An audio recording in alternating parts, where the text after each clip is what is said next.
And he said everyone has a part. Now he's saying, what are you up against? And I literally see principalities. But he's saying, will you back down? Will you back down? Because this is the last hour. I see literal principalities assigned to this time, this age. She's calling it an age. It's age of revival. I actually see a principality of disinformation, which is very interesting. And this principality of disinformation is actually witchcraft, he said. Okay, he said to stir up the masses and to cause confusion. He's just showing me disinformation across, what do you call it? The lines, the airwaves. Seriatu to the masses. I see confusion. I see chaos. And for some reason, I hear people saying, I want to go home. I want to go home. Because they are in a distant land. What is this you're showing me, Lord? And he's just saying in confusion for the masses.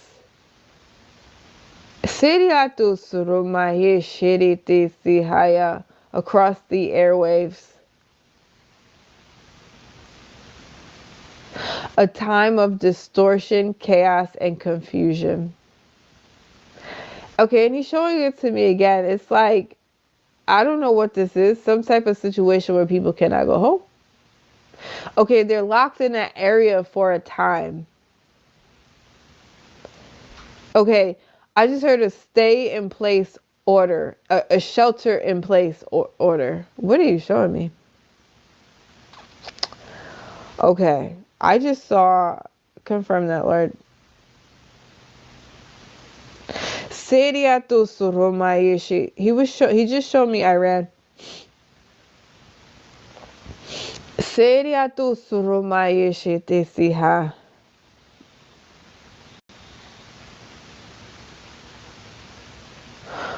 And then I heard again a stay in place order, like a shelter in place order.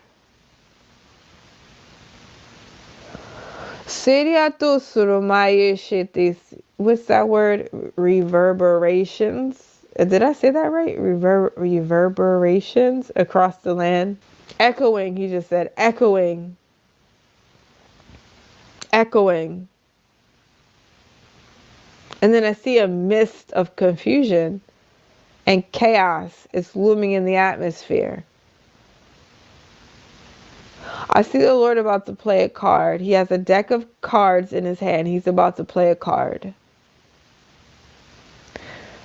Now he's showing me Trump. And it's Trump in the confusion. Not saying that the confusion is taking hold of him, but I see a mist, a cloud of confusion. And the Lord said he's in it. It's surrounding him. Not that he's confused, but it's surrounding him. I see the enemy trying to give him, the Lord saying, is it convoluted ideas or convoluted ideas?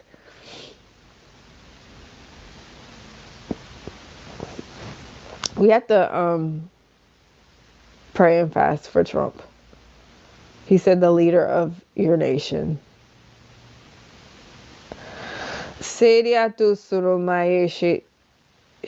And we have to, and he's showing me America right now. I know not everybody's from America, but say that again. We have to pray and fast for our nation. Yes, you said during tumultuous times that people will come to Christ, because the tumultuous times are coming. We're not going to skate over the tumultuous times and everything he said. They're coming. But the point is to pray and fast that people come to the Lord Jesus Christ during these times. And not try to find truth within themselves, but truth within God, he said. And then he's showing me that disinformation principality again, which is witchcraft. He just said, again.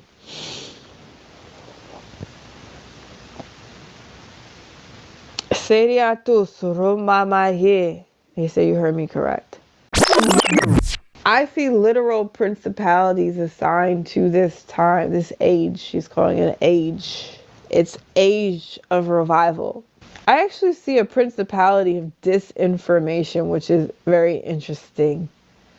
And this principality of disinformation is actually witchcraft, he said. Okay, he said to stir up the masses and to cause confusion. He's just showing me disinformation across the lines, the airwaves. He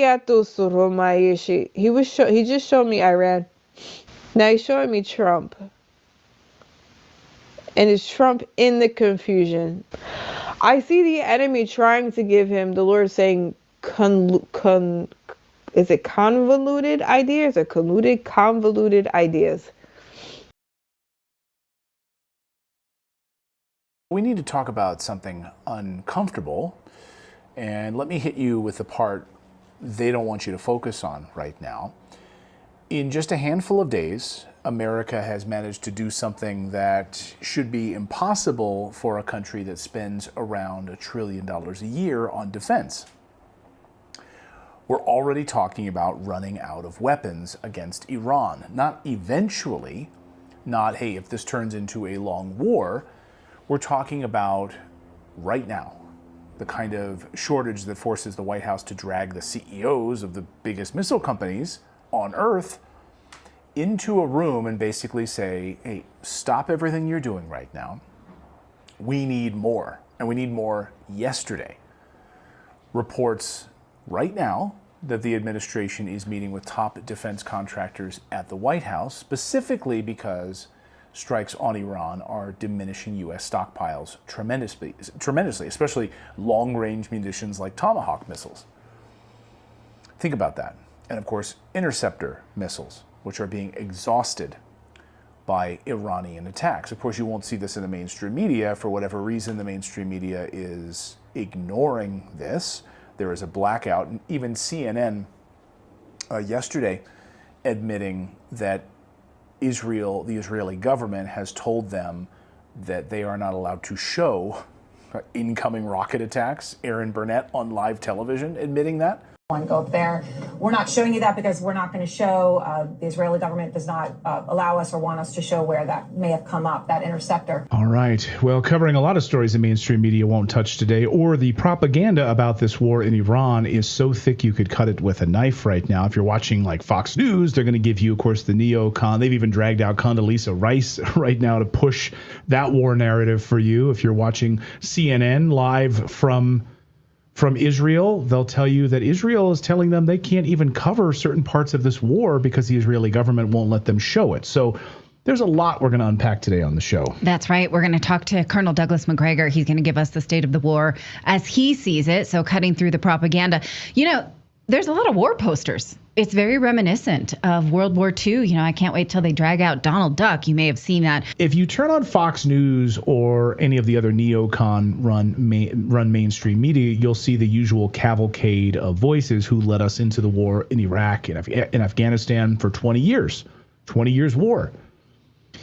Giving views on one-sided views of what actually is happening in the war in Iran right now. For instance, here's warmonger Condoleezza Rice explaining that Iran started this war 47 years ago, and we're just simply finishing it.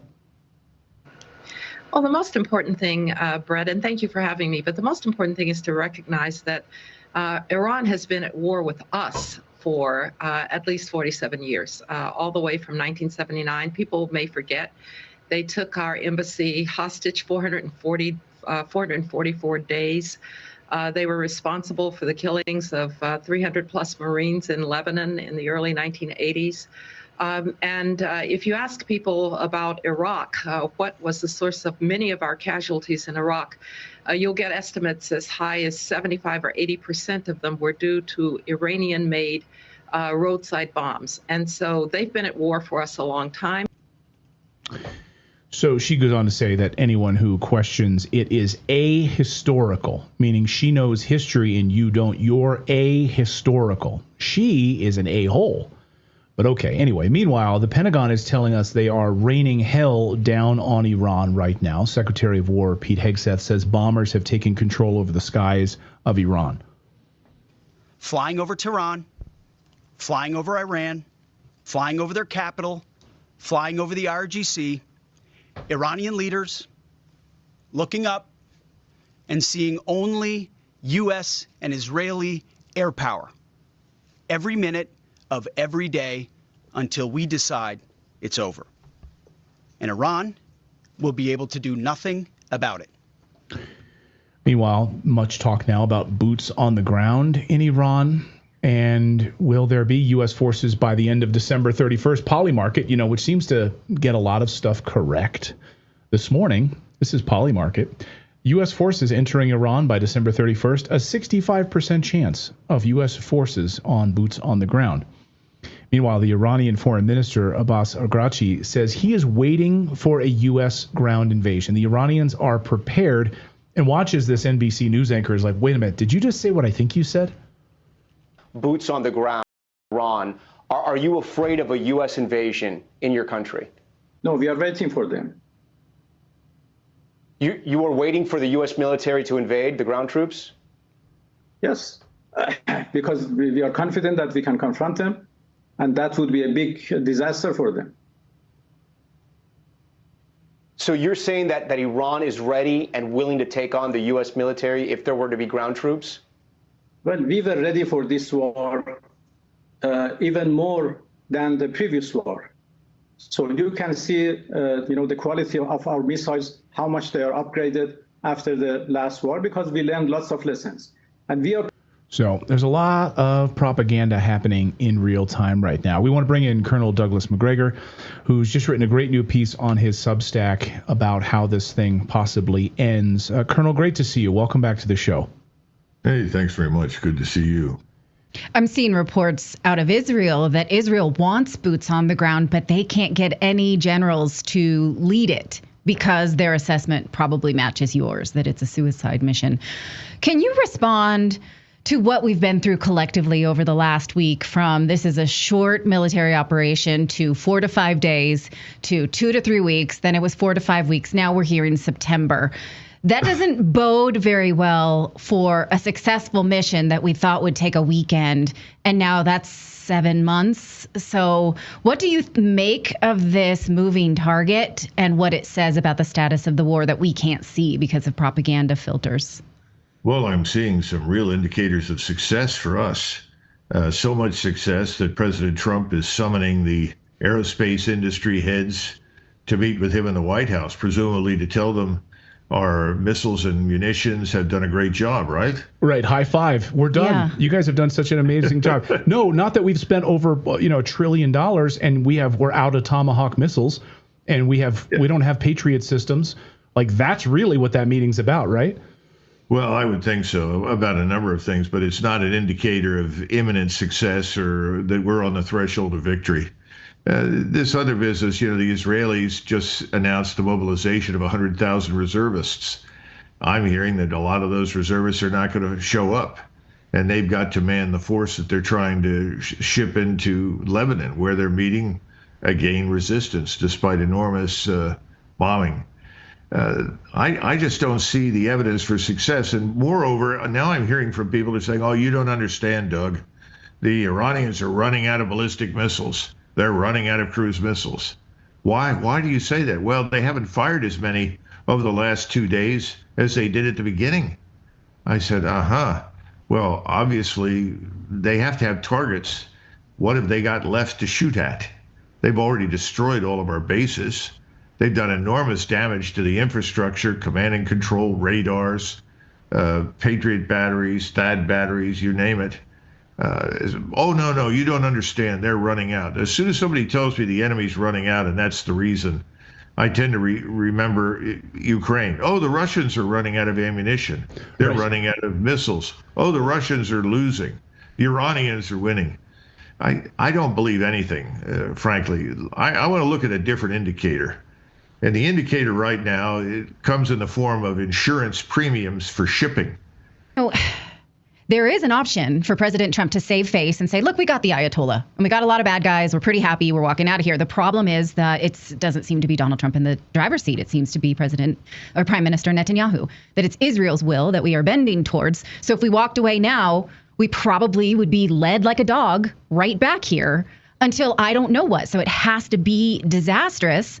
And yet we can't really get a true picture of what the Americans are being asked to do, even though we're funding it. And I notice, because I follow your X feed closely, it helps me to cut through the bull. But you got a lot of turds now who are pushing back on you. And I didn't see this before because the pro-war faction, the pro-war bots are out. And I notice you're taking a lot of stuff for telling the truth now. That tells me something, That tells me you're over the target, Colonel. Yeah.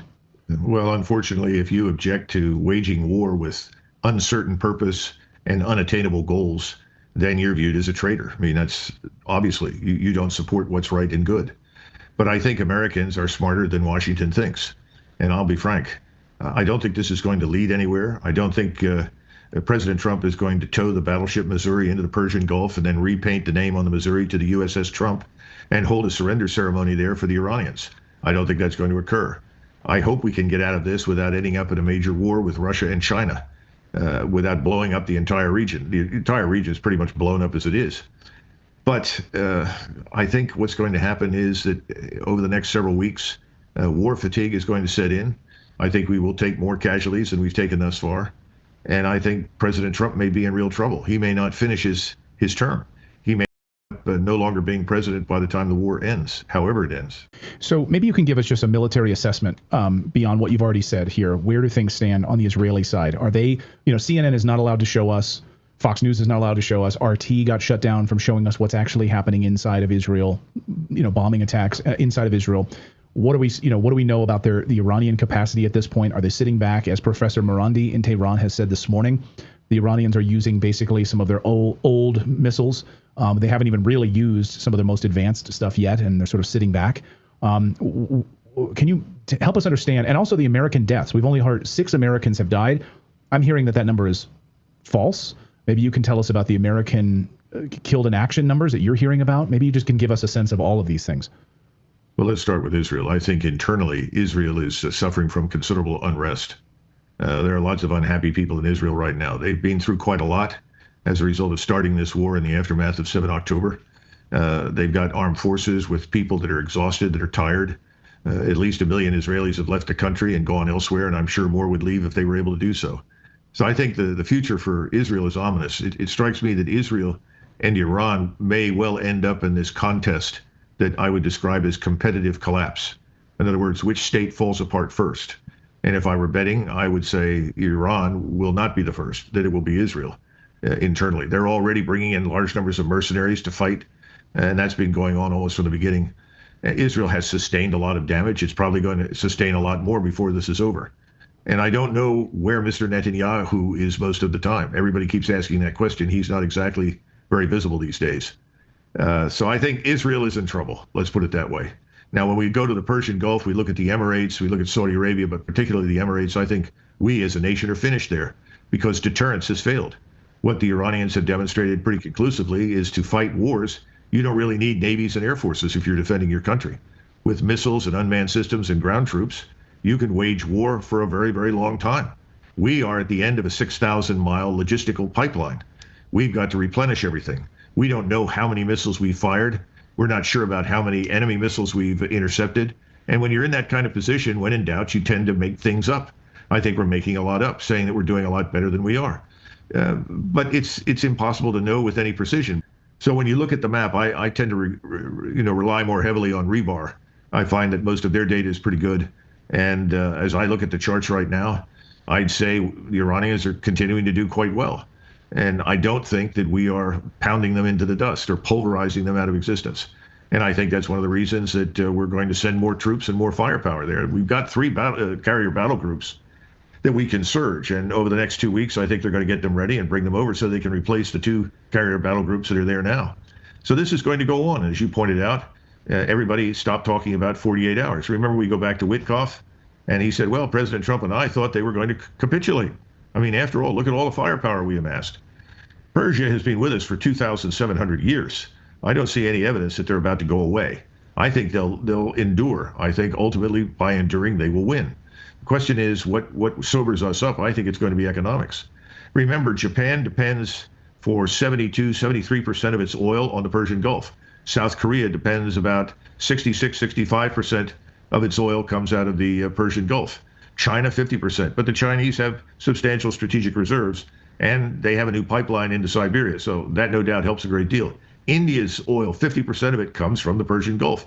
And right now, Indian industries, whether it's ceramics or automobile tires or any number of things, anything that contains petroleum, all of your fertilizers contain elements from petroleum. Those businesses are being destroyed in India. And people are beginning to say, now, wait a minute. Did President Trump ever consult with any of the nations with which we are aligned or nations that are ultimately friendly to us before he decided to do this? The answer is no. I want to ask you just one more question about the idea of escorting ships through the Strait of Hormuz. No one has taken us up on that offer. President Trump said, hey, we'll be the insurer. The U.S. taxpayer will do that. I mean, now that insurance rates have skyrocketed, right. As you pointed out. So the government is saying, okay, we'll do it. That puts U.S. taxpayers on the hook. And I assume they would pay for, replacement costs, death tolls. I don't know exactly what that means. You and Colonel Davis both kind of freaked out about that because you're like, you really want to sail near Iran? You really want to do that? And no one has. Why? Who would do that? Who would sail towards a country escorted by the country that's bombing that country? So it doesn't seem like, it just seems like bluster, right? Is that what you think? Well, I don't know, because I think that President Trump frequently is a victim of what we call ready, shoot, aim. Oh. He says things, and then subsequently somebody tells him it's not possible, it won't work, or it's untrue. Then he just sort of waves it off. But this time, I don't think he can wave off some of these remarks. I can't imagine any admiral in the United States Navy urging us or President Trump to send Navy combatants into the Persian Gulf right now. They'd be sitting ducks. That's the easiest thing in the world to hit and sink. So I think the idea is crazy. Note that the carrier battle groups, particularly the USS Abraham Lincoln Group, has moved as far away as they possibly could without completely sacrificing their ability to contribute to the air campaign. Because remember, you've got most of these fighters are about a 300-mile range. That means they've got to fly out 150 miles and back 150 miles. And you're a long way from Iran if you're 400, 500, 600 miles south of the Persian Gulf. That means that you've got a lot of refueling going on. All of these things cost us logistically. So I just don't see it working. I don't see it happening. I think what you'll end up doing maybe is conducting a kind of naval blockade. But that's going to get you into trouble with everybody. Right now, what we see is a pattern of missile volleys and drones based on a specific group of targets that are provided largely as a result of Chinese intelligence, surveillance, and reconnaissance. And the satellite-based intelligence is also providing the battle damage assessment. And so this is a very carefully orchestrated campaign on the part of the Iranians. These people are not amateurs. So we on the other hand, seem to be stumbling. It reminds me of Lloyd George, who said it at the beginning of World War I, if the politicians stumbled into the war, the generals have certainly stumbled through it. And I think that's what we did. We stumbled into this behind the Israelis that hooked us in. And we're trying to make the best of it. I'm sure the generals in the Air Force, the admirals in the Navy are doing everything they can. But this is tough. And in today's attack, the Iranians used one of their Khorramshahr ballistic missiles with submunitions. They've done horrific damage to Ben Gurion Airport, put it out of business. This was because, obviously, the Israelis attacked the airport in Tehran. These people aren't finished. They're a long, long, long way from being finished. I think they're going to be standing when Israel's in ruins. And that's the problem, because when do the Israelis finally step up and say enough is enough? We're going to use a nuclear weapon and put Iran out of business. And that's really what I worry most about. I've been hearing from sources pointing out that there are a number of IDF soldiers who've been overheard discussing this. Use a nuclear weapon. Just use a nuclear weapon and take out Iran. So I wouldn't be surprised by that. Doug, I'll get you out here on this, which is this idea. We've been hearing from the Iranian side that they've hit our aircraft carriers. They've hit our aircraft carriers. They've hit some of our Navy ships. Is that propaganda from the Iranian side? What are you hearing from military sources? We can't seem to get any data as to whether or not any of our ships have been hit. I do have some friends in the Navy. I'm told that at least one of the DDGs was hit, and they did have a fire on board.